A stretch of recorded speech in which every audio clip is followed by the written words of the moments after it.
Welcome to Overcaffeinated and Out of Effs, the podcast for burned out, career-minded moms who are ready to stop pretending everything's fine and feel like themselves again. I'm your host, Christy Amir, burnout coach for moms, licensed therapist, and mom of two. And I'm here to help you reclaim your energy, your identity, and your peace of mind. Whether you're lying awake thinking about the 87 things you didn't get done, or silently resenting the people you love most, this is your space to feel seen, supported, and not so alone. So grab your coffee, hot, cold, or day old, and let's get into it.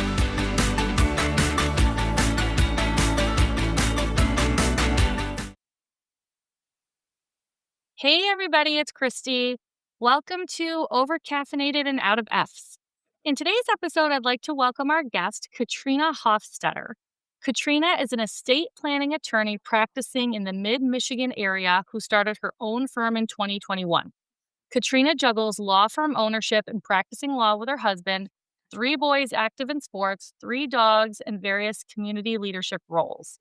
So I've invited Katrina here today. She's going to share a bit about her own personal story, her own experiences with burnout as a woman who runs a successful, demanding law practice, and one that she does from home.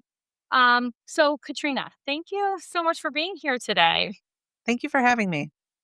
Yeah, do you mind maybe just by starting off and telling us a little bit more about yourself, maybe, a bit about your family and sort of the season of motherhood that you're in right now? Yeah, sure. So I have been with my husband now for about 25 years. We just celebrated our date anniversary a couple weeks ago, and we've been married for 20. We do have 3 boys. One of them is a teenager. So kind of my season of motherhood right now is controlled chaos, maybe. We've got different schedules for different sports and piano lessons, juggling that with church and work and all of that. So everyone's kind of doing their own thing. And I'm really learning to manage a teenage boy. So that's been kind of my season right now. And then, yeah, I'm a lawyer. I have my own practice. And before I started the practice, I was a paralegal for about 14 years. So I've been in the legal field for coming up on 20 years now. Okay, wow. And so you said, 3 boys, one of them's a teenager, the other 2, are they younger than that, I imagine? Yeah, my baby is 6 going on 7, and then our middle one is 9, and then the Okay. oldest is gonna be 14 in a couple weeks. Oh my goodness. So my kids are right around the same ages as your 2 younger ones. So we haven't quite gotten to the teenage years yet, but soon enough, I feel like I'm gonna blink and it'll be there. Yeah. I can imagine that, yeah, controlled chaos. I'm sure that is exactly what we're gonna experience when we get to that point too. Yep. Um, okay, so you've had kids, you said a teenager, so many, many years at this point, but your law firm itself, that is newer, right? You said you Mhm. started that in 2021. So I'm curious, like, what was happening in your life around that time that sort of led you to the decision to move from paralegal work to opening up your own practice? A lot was going on at that point. In 2021, I guess I'd have to go back a little bit before then. So I left my previous practice in 2019. I took a job with the state and I was there for a couple of years. And that saw me through the end of law school. But then COVID also happened. So my last year of law school was spent during COVID doing the whole Zoom school thing. And then I was one of the lucky few who had to take the bar exam during COVID, and that Oh was my a gosh. whole different experience. So, went through all of that, and then it was kind of this short period of time where I had to decide, am I gonna try to find a legal job with the state and stay in that government type of role, or am I going to start my own practice? And, so my husband and I sat down and talked through it and decided that it's a huge thing to do to start a business and it could be really hard, but I really wanted to provide more of kind of a boutique service to clients and I wanted to have that control. I'm sure that you'll pick up through this conversation. I'm a bit type A, so I really wanted to have control over every aspect of it. And so we we jumped right into it even during kind of that middle of COVID. Well, and it's interesting because, when I talk to people about COVID obviously, threw so many different curveballs at people. And work was very it was disrupted for a lot of people. Was that part of like what played into your decision, because obviously that was a time when people felt very out of control. I wouldn't say that the experience of COVID played into the decision necessarily. It was a factor because when I started the practice, I was strictly, it was virtual or I was going to clients. There were some clients that, we still would mask up. It kind of depended on the circumstances and um I deferred to them. I wanted them to be comfortable. But it didn't play into the decision. It was more of I wanted to have control over what I was providing to clients. And I didn't think I was going to find what I was looking for working in a government job. So, yeah, I wouldn't say that COVID played into the decision, but it did impact decisions we made after. I'm sure. So, okay. So it was really then just, yeah, you sort of had this idea of what you wanted to be able to do for work with your clients. And the best way to really be able to do that was for you to be self employed, it sounds like, where you could make all those decisions. Absolutely. Okay. So I'm curious then, because I imagine it was probably a very big change. And again, you made this decision to work at home, you had your husband, you had your kids. What did you imagine your life would look like? And were there any surprises after you actually really got into it? Yeah, I don't know if I can recall specifically what I envisioned. I think that I wanted to have an established practice. I wanted to be well known and respected in the community. Everybody wants to be successful too. So I wanted to be able to bring in revenue and support my family. And I did have some specific goals going into it as far as when I wanted to be able to have a brick and mortar office. Was it going to be a 2-year goal, a 5-year goal? And I also knew I would have to bring on staff and bring on an associate.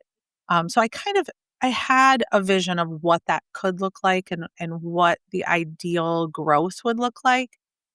But I still think that's what surprised me the most was how quickly I grew. Initially, I was still working for the state, so I was kind of running this law firm nights and weekends as far as when I would get the work done, or I would have to use PTO from work in order to go meet with a client during the day. So the goal was that I would give it a year and I would try to replace my full-time benefits, full-time salary with the firm. And that actually happened in 5 months. And then Wow. I stretched it to 8. I wanted to be real sure. And then I quit my job. So the growth has been really surprising and it has still grown exponentially every year since then. And then it also still really surprises me how often I'm recommended in public forums because Okay. it's hard to it's hard to see the big picture of how much we've grown and what our reach has been. And so that still surprises me every day. Well, okay. And so for starters, I mean, that sounds amazing that you were able to grow that fast, but also, with everything, I would imagine that there were some extra challenges that came up with that too, right? So if suddenly you are growing super fast, I would imagine that now you're taking on a much bigger workload than maybe you were expecting. And you had mentioned before, before we had started chatting today, that you're pretty sure you are constantly in a state of burnout. And I imagine, just having all this work, all this maybe unanticipated work, sooner than you were expecting probably played into that. But I'm curious, like, can you just say more about that idea of constantly being in a state of burnout? Like, how has that affected you physically, mentally, emotionally? Yeah. Um, it kind of feels like I'm always in motion. I mean, even when I'm sitting at my desk and working, there's always something to do. I'm always budgeting my time, or I have something I have to get to, whether it's a client meeting or I have to go to court. And so it's that kind of feeling in your chest where you're rushing around even when you're not rushing around. And it's it gets to you mentally. By Mhm. dinner time, I feel really burned out. It's hard to really be mentally and emotionally present with the kids and my husband and have quality time. And then by bedtime, I'm wired and I'm doom scrolling on my phone or I'm trying to do something to pull my brain away from work and Mhm. I have a hard time sleeping. So, but I think that feeling in your chest, that feeling in your body where you're just constantly feeling like you're rushing around, that's kind of what it feels like for me to have that burnout. Okay, so just like the go, go, go, not really being able to pause, not being able to like kind of stop and take a break and, just sort of enjoy the moment and like what's going on around you, but just this constant state of like, I always have to be doing something. Yeah. Yep. Well, Absolutely. okay. And so while you were talking, you had mentioned that one of the things that happens as a result is that you can't be as present, with your kids, with your husband as you would maybe like, which is something that is really common. That's something that so many people who are experiencing burnout notice, they recognize in themselves. But I'm wondering, like, what are maybe some other ways? Like, how do you find that burnout shows up in other areas of your life, like such as your marriage, such as your parenting with your kids, aside from like this difficulty being present? Yeah. Um, I think my husband and I are in kind of a unique situation because we work together. And so our marriage gets really intertwined with work because it's not easy to just put the work hat on and then take it off and put the marriage hat on. So uh, that burnout for me with my husband shows up in our communication. I Mhm. get a little bit short in how I'm communicating, a little bit impatient there. And so that's not great. And we often will have to have conversations outside of work about, what's working and what's not working. And then I think that, impatience also just carries over with the kids. So I'm burned out. I've got that fatigue. I want to engage with them, but maybe I don't have the energy to do it. And they're ready to run, run, run, and I'm not feeling it. And so they really don't get the best version of me. Okay. Okay. Well, and I'm curious, like, how do you typically manage that? Are there strategies or systems that you put in place? Are there, skills and tools that you found have really helped with that? Um, yeah, so not so far as having like a safe word where I'm getting real snarky with my husband and he has to kind of say, "Hey, let's take a step back and refocus." But he's been really crucial to me dealing with the impatient side of things. And then just being able to communicate with him and have open, honest conversations about, you know, uh, how am I coming across to him and the rest of the family when I'm having those um, really tough times of feeling burnout. And then just having boundaries, just, having him Mhm. impose those boundaries so that I'm not working too late, so that I can come upstairs, step away from work, and really be present with the family. Have you found that you've been pretty successful with those? Boundaries I know can be really challenging for a lot of people, as important as they are. There's been some boundaries that we have had success with. A couple of them that were really important to both of us, but that my husband had to really help impose and reinforce. And that had to do with meeting with clients in the evening or on the weekends and kind of just putting out a limit on how often that's going to happen. And then we've also had to try to set it up where, maybe there's one day that I'm not going to take clients. And Mhm. we tried to do a Friday thing and that didn't work. So we had to be flexible and say, now it's going to be Wednesdays. And that has worked for the most part, but we've had to be flexible. We've had to be willing to adjust that day and reinforce those boundaries. I would say probably the biggest thing that we did was when I first started the practice, I just had my own personal cell phone that Mm-hmm. that's what we used for the business, but I had one of those apps where you can, it's a separate line, separate number, but it's on my personal cell phone. So Yeah. just last year, we we bought a separate phone, got an actual separate phone line, and now that phone goes with me if I leave to go to court or go see clients. But otherwise, it sits at my desk. It doesn't come upstairs. Um, and I completely deleted my work email from my personal phone. So that has been probably the most successful thing that we've done to create a boundary and help with my burnout. Well, okay. And so I'm curious when you talk about, the boundaries of like, I'm not going to see clients at night or on these particular days. And you said that, Fridays didn't work for a little bit. I'm curious if that was more because of, personal scheduling kinds of things, or was it more like the struggle of saying no to clients when they would want to schedule on those days anyways? A little bit of both. So, obviously, meeting with clients in the evening or on the weekend, clearly that's more of a boutique type of service. That's Mhm. not a typical service that you're going to get from a lawyer or from a law firm. And so, wanting to be accessible is important to me, but I've had to learn that I still have to have boundaries with that. So, eating into what is typically going to be my family time was not a good enough reason to do it as often as I was.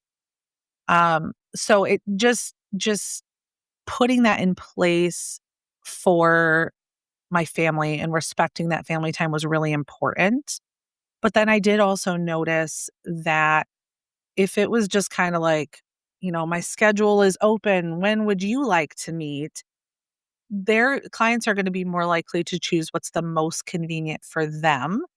And Mhm. that is very often going to break my boundaries. So I've had to relearn how to communicate with clients about my availability while still offering some flexibility, having that feel of the boutique service without breaking the boundary every week. I have a couple of good networking partners, professional people that I have grown really great relationships with. And one of them specifically talked to me about this issue and how to kind of reframe my approach to my availability. And, you know, when you think about trying to schedule an appointment with your doctor or even a specialist or your dentist or anyone else in one of those professionally licensed fields, you aren't gonna say, "Well, I'm only available on this day at this time." They're gonna tell you when they're available, what their Mhm. next available is or what the options are. And in most of those instances, you're not gonna get in next week. And Yeah. so I have had to remind myself constantly that I should not, or my clients should not expect that they can see me next week. Do they? Absolutely. But that's Mhm. kind of a stereotype that I'm working to break down and overcome. Um, because I'm lawyers are too busy for that, just like your doctors and your CPAs and other professionals that you work with. They're busy, and you're not Mhm. gonna get to see them next week, and so that was really hard for me. I felt a lot of pressure to be available, to fill up my schedule, um, to make those accommodations, and I had to work my way back from that for quite some time. So one of the things that I was curious about, I wanted to go back to. So you work from home, right? Your law office, you do it entirely from home. Your husband is there too. And because of that, you had mentioned that there is zero separation between home and work.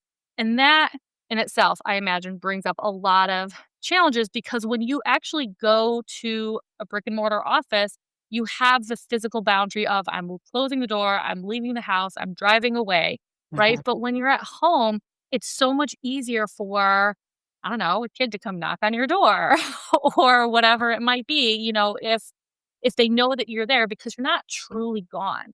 So I'm wondering like how does that look for you on a typical day? How do you sort of manage that? Yeah, it's an interesting question, and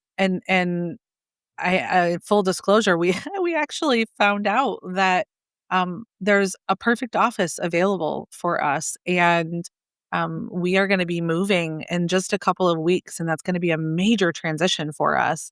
It wasn't something that we were anticipating happening this year, and it just kind of came about. But um, it it is hard to work from home, even though there's a lot of really great things that you get. So, um, obviously, I can sleep later. I can, I don't need as much time to get around and go somewhere. I'm just walking downstairs, but I don't manage my time as well as I could. If I had to get up and travel to an office, I'd have to be, not snoozing my alarm. I've got to get up and get around. I've got to get my stuff and get out of the house.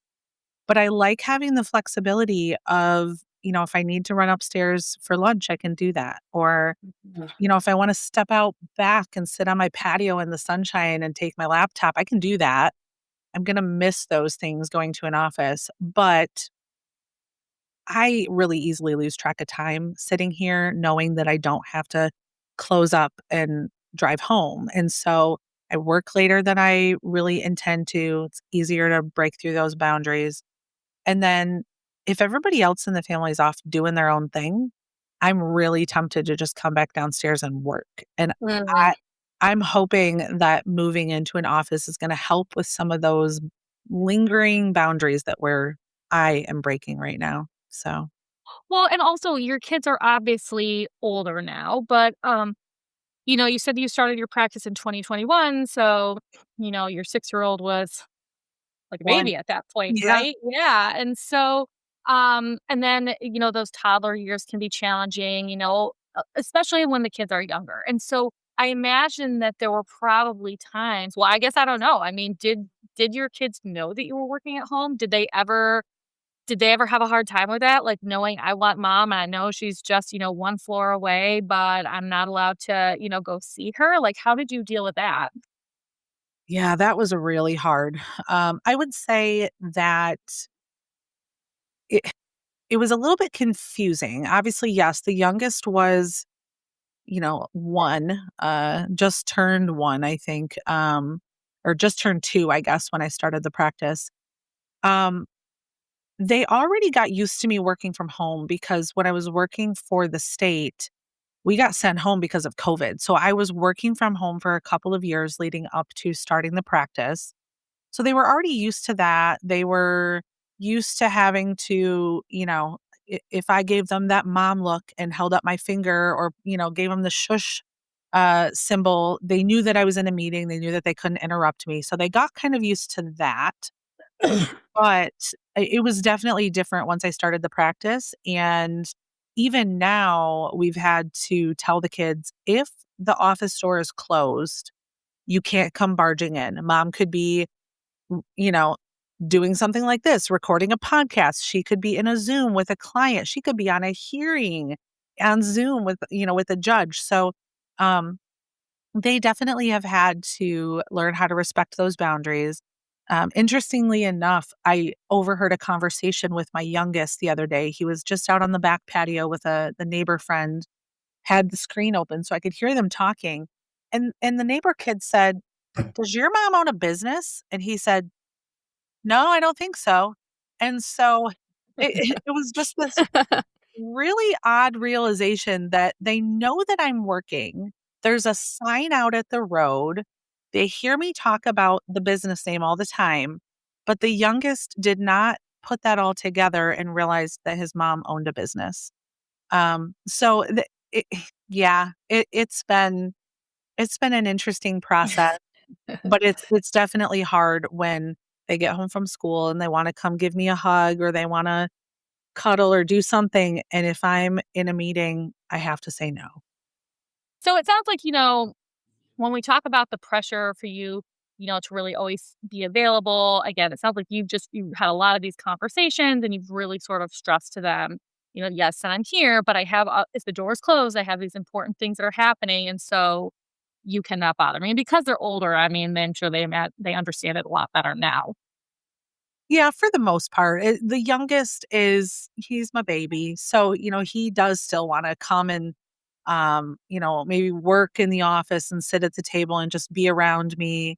Or, when he comes home, he wants that hug and he wants to talk about his day. And yesterday it was, Mom, I finally lost my tooth. And he doesn't want to wait to share those things. Yeah. So I am usually able to be pretty flexible with that based on when they get home. And I don't usually have clients at that time, but it does happen. And so, um, yeah, it's he's getting a lot better though, and it's just him. The other 2, they get it. They respect the boundaries without question, and, they've gotten enough of those, mom looks, when I am peering around the corner and it's like, "Don't you dare walk in here. Don't do it." But now it sounds like they've learned, like, now they know better. Yes. It's still hard, but overall, like, they get it. Yep. So what would you say then for you is the hardest thing about being a working parent, especially one who works from home? Yeah. Um, I think that, you know, I love the flexibility of owning my business. I love right now, working from home. It's a little bittersweet that we're gonna move into an office. Um, but I think that even having that flexibility, even, being my own boss, being in control of all of that, I still have to be available to my clients. I still have to get my work done. I have to advocate for them and I need to be efficient with my time. And so, um, I still don't get to do everything. I Right. I am still gonna miss things. I'm still gonna have to tell my kids no when they wanna come barging in after school. I maybe am not gonna be able to go to all of the things, even with the boundaries that I have because stuff just comes up. And so, um, I don't think there is, at least not for me, there's not a perfect scenario where I get all those benefits of being the boss and working from home and being a parent. And it's not all going to be perfect.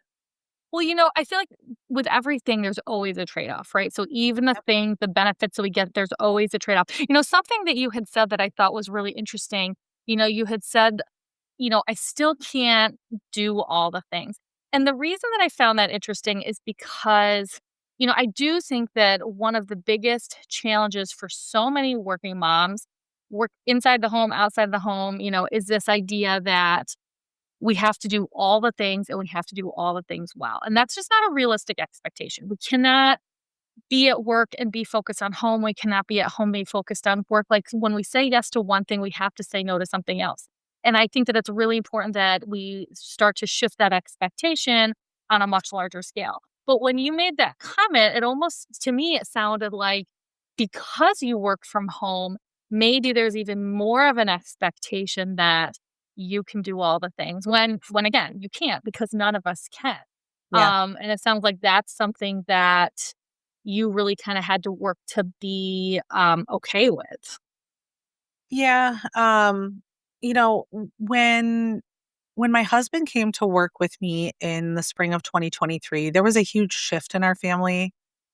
He became kind of that primary person that would, take the kids to appointments. I was doing that before, he couldn't. And so there was a big shift with that. And he did a lot of those things. And I really stepped away from them. And then as things balanced out and the practice grew and we kind of fell into the grooves of our roles, then I was able to start, picking some of those things back up and having more balance. But what I've had to do is, and the whole family has had to adjust to this, but I do still want to participate and do things. I just have to manage that time, and the kids have to understand I book out really far, and so if things come up at the last minute, I'm gonna do my best. I'm gonna try to adjust and rework things, but it maybe isn't going to work. It maybe is gonna have to be dad this time. So, Yeah. um, that has been, that's a work in progress. Yeah. Alright, well, and so you've said, that you haven't mastered burnout, but it sounds like there are a lot of things that you have done that have been really helpful from, setting boundaries. It sounds like you work on your time management. You're working on, shifting your expectations, being okay with dad's got to do some things. I can't do everything all the time, and so it sounds like a lot of those kinds of things have really helped you to manage everything. Is there anything that you maybe had to let go of in order to be able to keep functioning? Yeah. Last year, well, so prior to last year, I was pretty heavy into the professional networking scene in different ways. And I would dedicate time in my schedule to attend events, to go to weekly meetings. And, that was because I was coming from that growth mindset of I've got to get my name out there. I have to grind. I have to get, in front of these people and I have to sell myself and show them my value. And so I was doing that pretty heavily.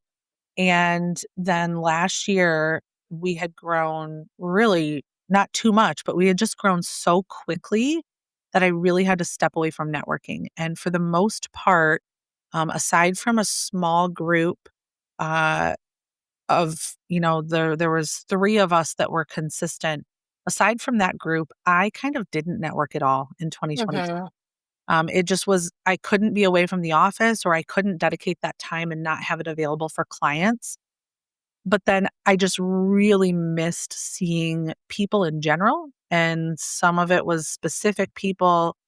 And so coming into 2026, I ended up, well, I have a new assistant now who is amazing, and she's actually able to go to some of those networking events and just keep our name out there. But then, even though I had kind of had to let go of that, coming into 2026, I have a podcast that I do, that where I interact, my guests are other small business owners. So I rebooted that for a second season as a way of trying to reconnect and have that Oh, without without having to spend so much time away because I just do it from the office. But that was something I very reluctantly had to let go of last year, and it was hard. I think one of the downsides of being self-employed in a business where you are, doing all these one-on-one appointments with people all day long is that it can be sort of isolating. And so that's really awesome that you found other ways that you noticed that it was something that you were missing and finding another way to still connect with people. Because I imagine that that probably really does a lot to help you manage stress and burnout as well. It does, yeah. So, for people who are listening, what do you wish more people understood about being a working mom, especially running a business from home? I think it's always so important to try to debunk misconceptions. What are your thoughts about that? Couple things come to mind. I would say one is, and I've dealt with this my whole life because I grew up with my parents owned a business. So there's this s- stereotype, stigma, whatever you want to call it, that if you own a business, you must be loaded. You got to be rich. And we used to, our family got that a lot when I was a kid, and that doesn't equate. And so, I think I probably wish that more people would understand that owning a business does not mean that we're rich, Yeah. because a business takes a lot of work, and a lot of that Mhm. takes money. Um, Yeah. and so that's one thing that comes to mind, and that again, it kind of comes from my childhood as well. But then the other thing is just because I own a business and I'm my own boss, it doesn't mean I can do whatever I want whenever I want. It Yeah. that is that is not going to equate either. I still have to work. I have to get stuff done. I have to meet with clients. I'm not jet setting and taking vacations whenever I want. It is not like that.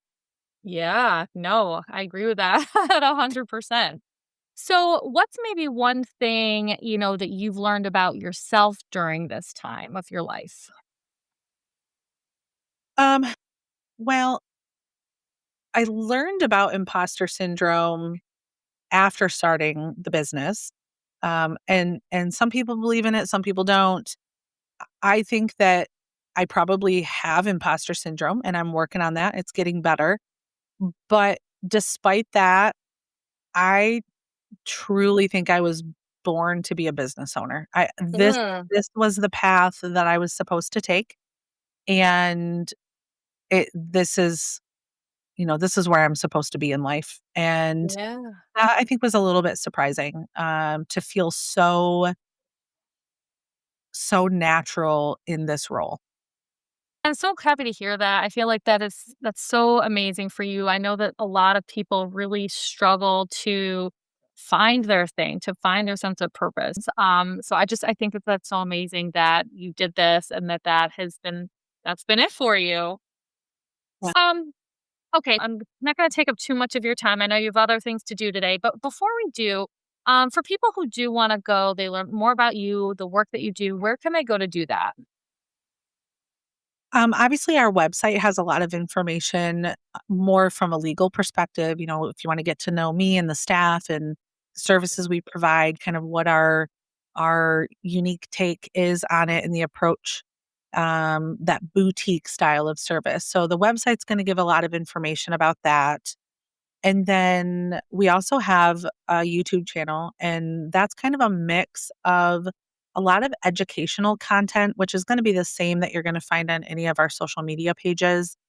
The educational content is really important to me. I dedicate time to educating the community about the services that I offer because I think it's important. There's a lot of misinformation out there, and then the YouTube channel also is where the podcast is at. So that's not legal in nature, but I think it's pretty cool. So that's all up there. And then again, social media. We have a pretty strong presence on Facebook, Instagram, and LinkedIn. Lots of really great information out there. Okay, and as I'm looking at, the links that you sent me before, so Cornerstone Legal PLLC, and it sounds like some of these have, your name in them, Katrina Hofstetter, but I will, of course, make sure that all that information is in the show notes and available for anybody who wants to, learn more about you and, look into your work.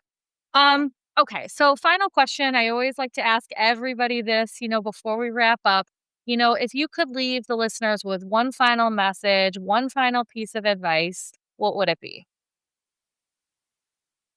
Well, I guess from the perspective of someone listening and wanting to start a business, to become a business owner, I would say you have to have a plan. Um, and whether that's an actual, written business plan with structure to it, or, these broad ideas down on paper, you have to have a plan. Um, you need to have goals for growth as part of that plan. And then, and this is speaking from the most recent experience we've had with the business, once you are up and running and you're growing, you have to be willing and open to taking really big leaps forward. So, even if it's one of your goals and it's part of the plan, when the opportunity comes, even if it's sooner than you thought, don't be afraid to just do it. Like your office, Like sounds The like. Office, yeah. Yeah. Okay. Well, thank you for that. And thank you again so much for being here. I really appreciate it. And then, as always, for the moms who are listening, if any of this resonates, if you found any of the things that we talked about today to be helpful, to be valuable, please feel free to look up Katrina. Please share this podcast with any other moms that could use some extra support, because we are all in this together.